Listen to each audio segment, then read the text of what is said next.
reporters Bob Woodward and Carl Bernstein seek the truth about the Watergate break-in. Listen as we discuss seeing non-IP movies in theaters, the definition of boring, and the 1970s version of checking someone's Google history. Then we see if All the President's Men stands the test of time. It's a test of time. James and Alan have their say. Do the movies you love still hold up today? James says gladiator with a glove, and Alan says as a father blah blah. It's a test of time. James and Alan have their say. Hello, everybody, and welcome to the Test of Time. My name is Alan Noah, and joining me, as always, is the Bernstein to my Woodward, you, James Brief.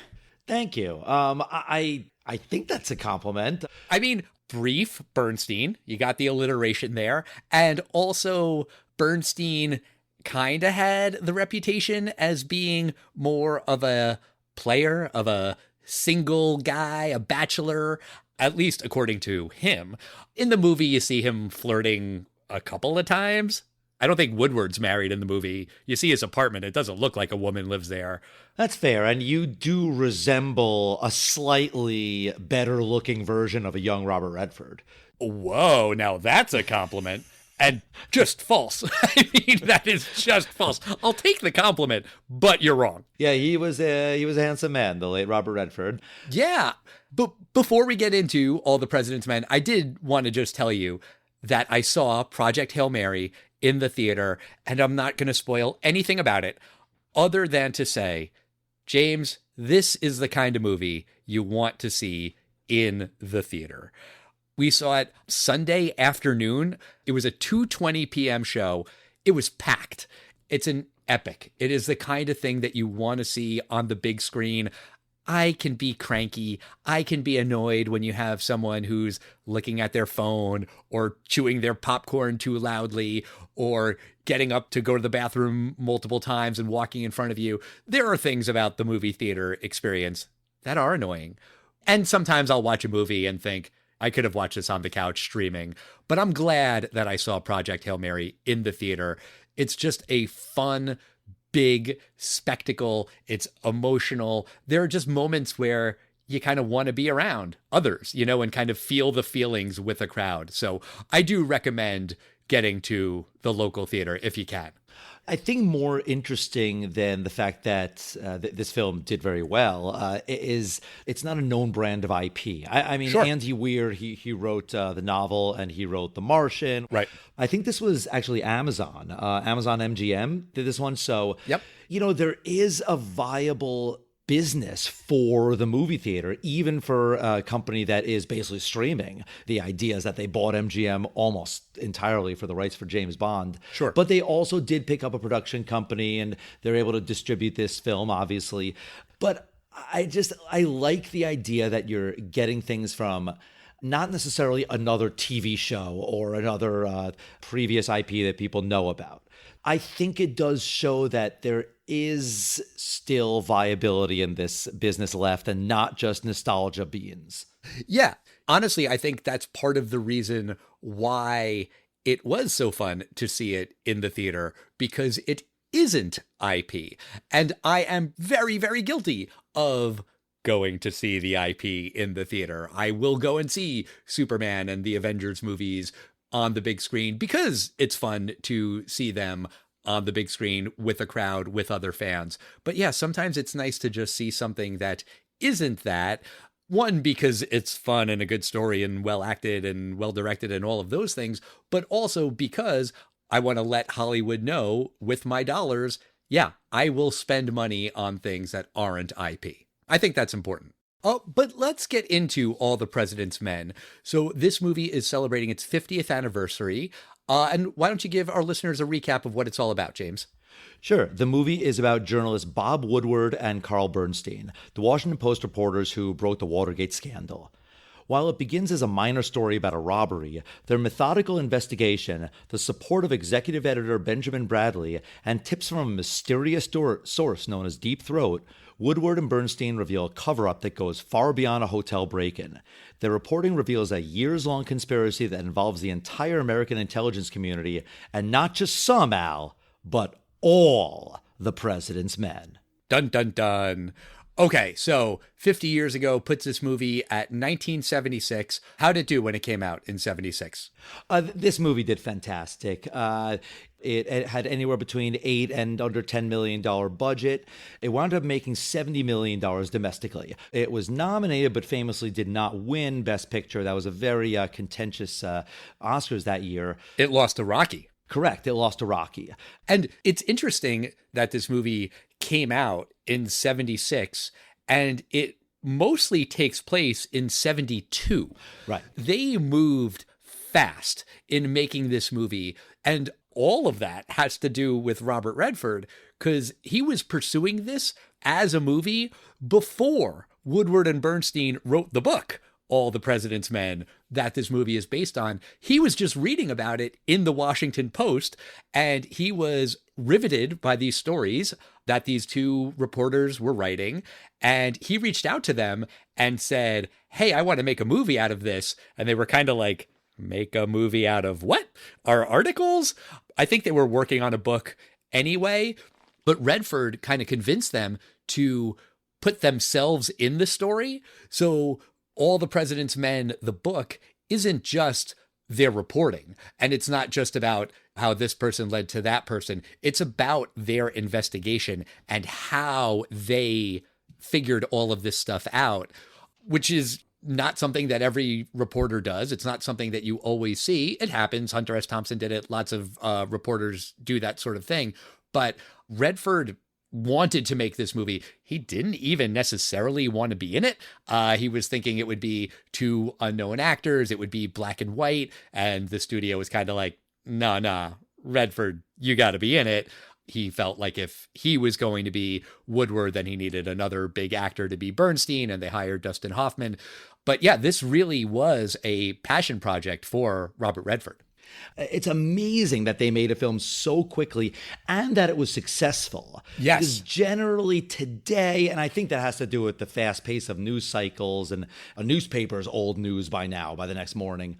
But also, all I knew about Nixon when we were kids is almost a little bit comical about him, that he was quote unquote a crook. No, he wasn't a crook. He told us. I know. He's not a crook. But like, I'm talking more about like, I'd read Mad Magazine as a kid, and he's this punching bag, that he's just this archetype of like politician that's kind of bad. Right. But the Nixon Watergate scandal is nothing compared to what we've been experiencing probably ever since the second term of Bill Clinton. Really? You go back there, huh? I would say just that a scandal that just riveted the nation. I would say the Bill Clinton impeachment would go there, and then you'd go probably next to Donald Trump would be the things that just absolutely rivet a nation with scandals that can quote unquote that could bring down a president. I don't think there was anything really in George Bush's time or Obama's time or Biden's time that was like, oh, he's done. This did bring down Nixon. I mean, Clinton was the second person ever impeached, and then Trump was impeached twice, and it remains to be seen what might happen after the midterms. But I just think it's important to put context here, because I just kept thinking the Watergate scandal itself is almost, I use this word a little facetiously, but it's almost cute today. Also, knowing what we know about Watergate now and how the story ends, I was a little surprised about how the movie ends, because the movie is only based on the first half of the book, right, All the President's Men. And while I was watching the movie, I was kind of thinking that, like, as the movie crossed the 2-hour mark, I'm like, we haven't even gotten into the fact that Nixon knew about this and Nixon himself ordered all of it. We know that today. Audiences in 1976 knew that. And if they had put that in the movie too, well, then this would have been a 4, 5-6 hour movie. And, who the hell wants to watch all that? It was apparently William Goldman, the screenwriter's idea to just do half, the 1972 stuff and really focus on the investigation. Everyone knows the rest of the story, that eventually it was tied to Nixon himself and he resigned in disgrace. Well, to be fair, I don't think everyone knows more of the bigger stories, which is the 1972 election was between Richard Nixon and McGovern. Nixon wins 49 states. I mean, it's absolutely insane. Well, and that was why no one believed that this could have been a thing that the Nixon administration was going to do. They were running away in the polls. Of course, Nixon was going to beat McGovern. Why on earth would they be spying on the Democratic campaign? And then in the movie, they kind of talk about the reason is like, well, they weren't just doing this for McGovern. They wanted to run against McGovern. They were scared about running against Muskie, who was this really popular governor of Maine. He was deemed a real threat to Nixon's reelection. And so the quote unquote rat fucking, the destruction of a political rival's reputation, they did that to Muskie. They forged this letter where he was very disparaging about Canadian Americans. It was not true. Muskie did not write that, but he gave this angry press conference in the snow and it looked like he was crying, and that killed his political career.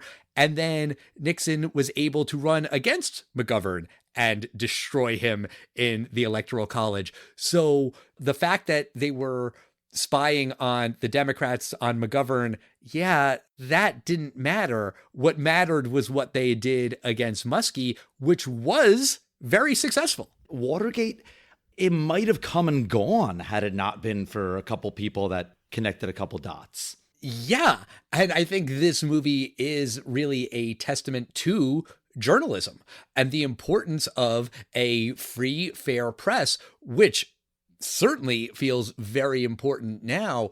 The movie is a procedural that really goes into the procedure. It shows you how these guys worked, and it is slow. It is methodical. It's boring. And you know what? That's what investigative journalism is. It's picking up the phone and calling people and getting hung up on. It's knocking on doors and having doors slammed in your face.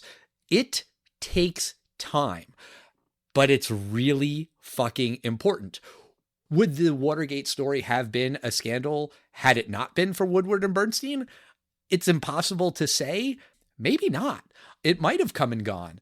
And I really do think that this movie does show you need to have reporters who are going to spend hours in a library combing through little pieces of paper. If they're not going to do that, who will? And otherwise, you're just letting the most powerful people in the world tell you, hey, it's fine. We're on the up and up. We're not doing anything bad. You can trust us. Hey, why would we? Why would we do anything bad? Look at this smile. Nixon, I'm not a crook. But what if you are? And what if we can prove it? That's what you need journalists for. Nixon was not brought down by any checks and balances that exist in the United States to try to make sure that all three branches of government are on the up and up and they're all watching each other and they can bring them down. Nope. This was brought down by a journalist that brought something to light, not a representative that got the floor and was able to, make a statement. Yeah. So I guess the fourth estate, as it's called, it really is one of the most important things. And it doesn't just take the existence of the fourth estate, it takes the guts of the business that in the 70s, they probably did not feel that if they did this, that the entire business wouldn't be cut off and you're able to still do their job. The First Amendment protected the right of free press. It's probably one of the only things that can hold the elite to be accountable. Sure, this shit, it's relevant today. This very much stands the test of time. I don't know if you're familiar with Julie K. Brown. You know who she is? No. She was the reporter who broke the Epstein story. She's a reporter for the Miami Herald, and she didn't really understand why nobody was talking about Jeffrey Epstein and why he was still a free man. And it kind of seemed like this thing that people should know about, that he was sex trafficking. It was her reporting that led to his arrest in 2019. The only reason anybody today in 2026 is talking about Epstein is because of the reporter Julie K. Brown. Holding people accountable. I mean, it's something as old as time. That's really what I got out of this film, that it was amazing that these two guys, and I guess it really shows how young these two guys are. I think it is pretty accurate. What are they, in their 30s or so? I think 20s. 20s maybe. I mean, they really bring this down. It's not the silver foxed guys. Right. Just one more example. Speaking of Epstein, those missing Epstein files that implicated Trump in assaulting a girl, that only came to light because of Roger Sullenberger, who is an independent reporter. And then Stephen Fowler of NPR followed up on that and said, yeah, there are dozens of pages missing. And then those files were released because of investigative reporters. We need them. This is important. And I couldn't help but think, while I was watching this movie and watching these guys very slowly do their painstaking work, you know what's easier to do? Just make up some shit and put it on the internet, and then people will believe it. Right. If you're a reporter for the Washington Post, you have to be factual. You have to be accurate. If you're just some random dipshit on 4chan, you can say that Hillary Clinton is molesting kids in a pizzeria's basement, and people will say, whoa, oh my God. There is a real clear difference. Like, one of the most meaningful exchanges in the movie, in my humble opinion, was when I think it's Bernstein who says, if I go to sleep and there's no snow on the ground, and then I wake up and there is snow on the ground, I know that it snowed last night, even if I didn't see it. And Woodward's like, yeah, sure, but that's not the standard that we have. We have to know. We have to be able to prove something. Even if all signs point to this happened, that's great. And we can understand that and feel that in our bones, but we have to be able to prove it before we can put it in print. Before we can make this allegation, we have to be sure, positive. That's a very high bar to clear, but it is so important, especially when you're talking about these kinds of stakes, what the most powerful men in the world are doing. Yeah, you can't come in pretty sure. You have to have the receipts. I agree. It's important to be incredibly thorough. And they're treating this almost as if it's a criminal investigation. Absolutely. And I appreciate that you brought that up, because over the decade we've been doing this podcast, we've seen so many movies about investigations. Sometimes it's cops, sometimes it's lawyers, sometimes it's private investigators. Sometimes it's Batman. Sometimes it's Batman. Sometimes it's spies, right? Spies do investigations too. They're trying to figure out what's going on. For reasons that I don't know that I can fully articulate, I do like it a little bit more when it's reporters. And honestly, maybe it's because of just the current political climate, when people just throw around the words fake news all the goddamn time. You know, like, this work is so important. And I really appreciate seeing reporters searching for the truth. Not to say that all those other kinds of investigative movies are bad. We've seen great ones. But there's something about these kinds of movies that I think are a little bit more impactful. And honestly, you know, it might be because there are just fewer of them. They exist. There's Spotlight and The Post, Good Night and Good Luck. They come out every couple of years, but it's not with the same regular cadence where you see cop procedurals, lawyer procedurals, spy procedurals. You know, I feel like the investigative reporter kind of movies, definitely there are far fewer TV shows, but you know, it's just kind of more rare. Maybe that's why I like them more. This film, this is a lot of talking. You said a word before, and I know you didn't necessarily mean it as bad, but this movie is kind of boring in that it's not exciting. I mean, I think that's the definition of boring. Not necessarily. I mean, the investigation is slow. Yeah. You know, and how much of Deep Throat is exaggerated, I don't know, but it's incredibly riveting about this shadowy guy in the parking lot. But other than those scenes, there's really nothing that super exciting, but it's all important, what they say. I don't think there's much wasted dialogue, even for a 2-hour and change film. That is what investigative journalism is. It's like if you were to do real police procedurals, there'd be a lot of paperwork, because that's what police work is. So Sure. I think this is almost like the pit version of investigative journalism. It's going to show like the boring times where you're just literally sitting there and sipping some coffee while you go, oh, wait, how about this? No. How about this? No. And then you get to it. Maybe boring's the wrong word. Maybe a better word would be unglamorous. I think that's maybe a better word. Sure, it is painstaking, and watching them go through that pain, there's a payoff to it. I think the fact that we know the story proves that. These guys put in this time and energy and effort. Their lives were in danger. I mean, they say that. We never really see them being threatened, but good thing that they did, because otherwise the truth wouldn't have come out. And so you want to know that there are people out there doing this sort of thing. I think it's worth noting that what you don't see in this movie is Woodward and Bernstein as people. You know, we see them as Woodward and Bernstein, intrepid reporters for the Washington Post. We don't really see them as Bob and Carl as people. I was kind of saying before, you know, we get a little bit of that Carl is single and flirty. We know that he likes to smoke a lot. Woodward says, is there anywhere you don't smoke? You know, it's kind of a test of time thing that there's so much smoking indoors. But yeah, we don't really know them as people like in a more kind of Hollywood stereotypical story. They would be an odd couple. One would be a yin and one's a yang. Right. You know, one's really neat, one's really messy. One wants to do unethical things to get the story, and the other one holds the line. And you don't really have any of that dynamic. These aren't characters with arcs and growth and all of those things. And that can bother you. It kind of didn't bother me because of just the historical significance of the movie, but it is fair to point out that that ain't there. That's really interesting. I didn't think of that. And while there are differences between the two, you would never write a film where you make the two investigative reporters these two guys. I mean, sure. Even a movie like Rush Hour is an investigation.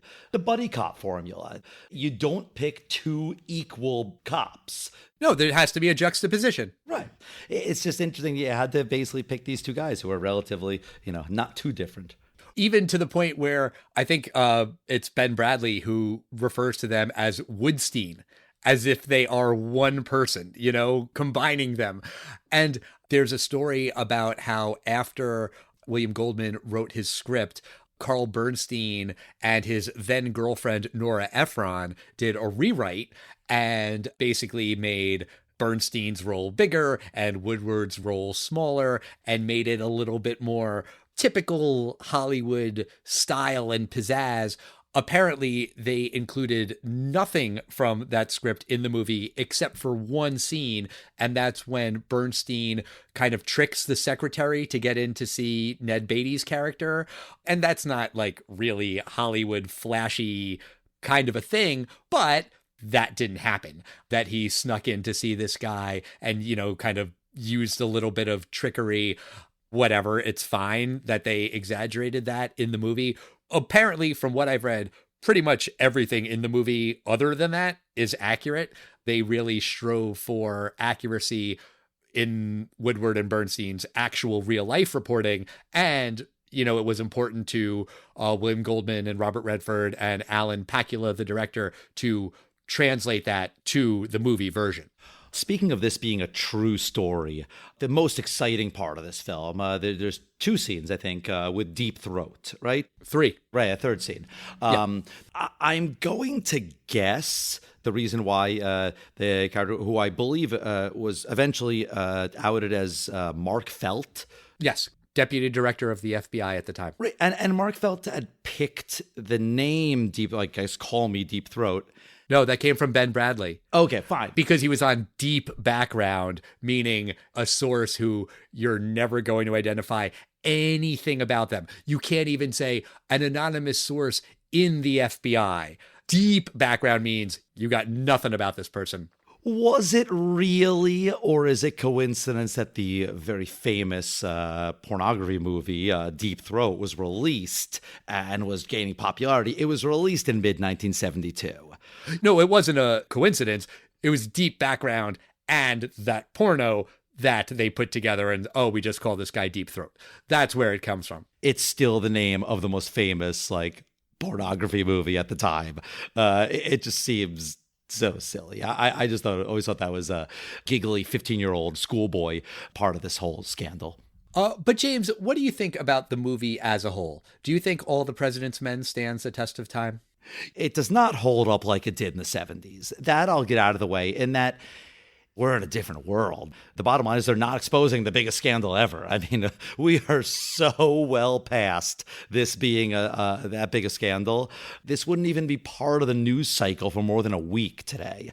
That being said, the investigation itself and the story itself is riveting enough that it doesn't really matter that it is the Nixon story, because in an interesting way, Richard Nixon's not really involved in this film. They talk about him. I feel like if you did the film today, or you did a story about Bill Clinton scandals or Trump scandals, you'd have to cast someone as Bill Clinton or as Donald Trump. But in this film, you don't need a Nixon. It's really about the investigation and about these kind of shadowy guys. And there's a lot more to the government than you thought there was. That being said, there's some test of time things I found fascinating. There's an old trope in films that is completely gone today. They would always do this in the 80s and 90s. They would investigate what books someone took out from the library. There's a scene there where there's a secretary that's basically saying, oh yeah, they checked out this book and this book, and that's a completely gone thing, checking out looking at their library search history. Yeah, it's a 70s version of your Google search history. Yeah, I mean, what does stand up is the importance of this film in telling you how important the Fourth Estate is, and single journalists and even the editors here, they take guts to actually post something like this. It's very important. I have to say, it does not have the impact that I think this would have in the 70s. I don't think I agree with the unbelievable claim of the film, but I liked it. It was a good film. So it stands up. It's not amazing, but it's just so well done that it stands the test of time for me. What about you, Al? Does it get all the test of time podcast hosts? What do you think? I disagree. I do think this movie is amazing. I really, really enjoy how it's directed.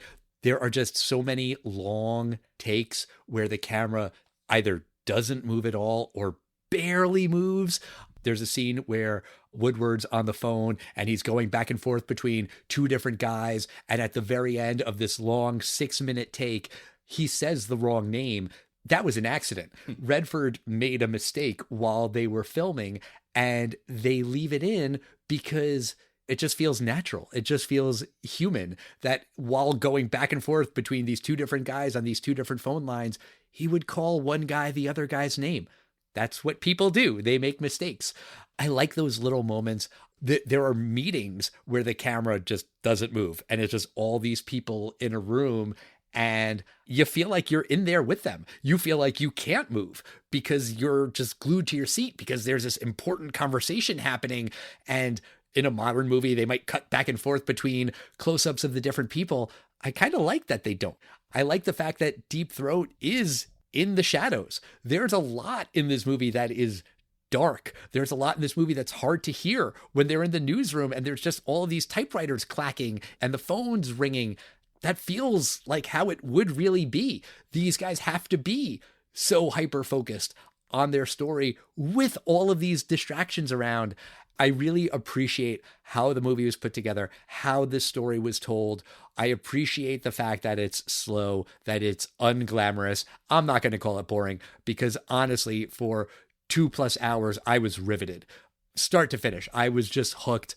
I think you could maybe make the argument that something that doesn't stand the test of time is the newspaper itself. And I don't even just mean as like the institution of the Washington Post, which is still around. I kind of mean more about the physical newspaper, where if something's not on the front page, it almost doesn't matter. I don't think they say the words below the fold, but you see how one of their stories is below the fold, meaning on the second half, the bottom half of the newspaper.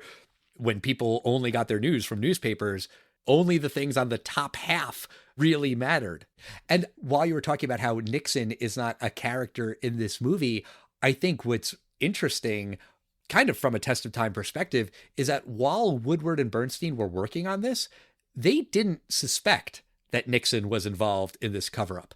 That kind of didn't even cross their mind.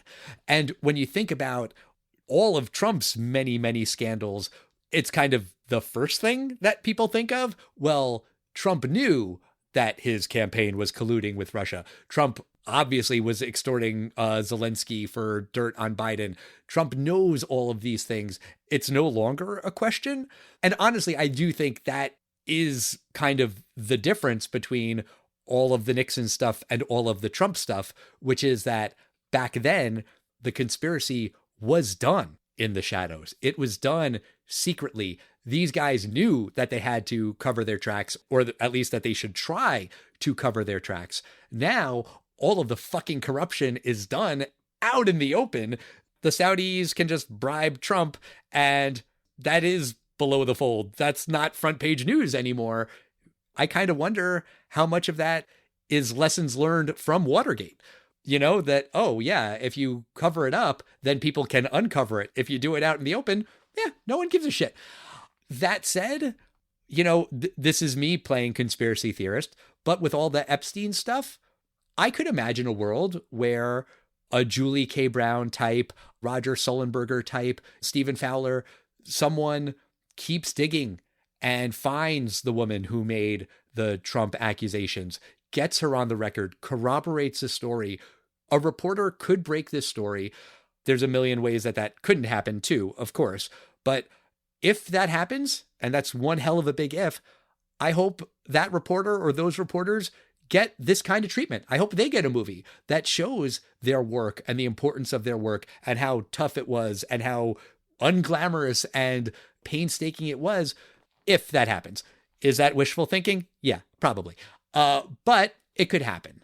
And I think that regardless of if the scandal is out in the open or if it requires deep digging, the importance of journalism is still really, really relevant. And because that's what this movie is really about, I think that it definitely stands a test of time. Absolutely. But that's going to do it for us this week. Next week, we're going to be talking about sidekicks in honor of Chuck Norris, who recently passed away. Give me a joke about Chuck Norris dying. Fine, Chuck Norris actually died 30 years ago, but death has been too scared to tell him. All right. As soon as I saw that he died, I was like, oh, there's going to be a lot of really poor taste jokes out there.